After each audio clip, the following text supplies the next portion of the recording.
ಬೇಡ ಯಾರು ಇಳಿಬೇಡ್ರಿ ಇನ್ನ ಹೆಂಗೋ ಇಳಿದ್ಬಿಟ್ಟಿರ ಇನ್ನೊಂದು ರೌಂಡ್ ಹೋಗ್ಬಂದು ಈ ಬ್ಯಾಡ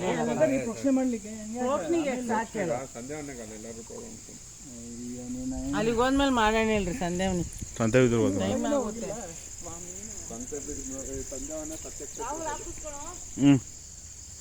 ಸ್ವಲ್ಪ ಇಲ್ಲಿ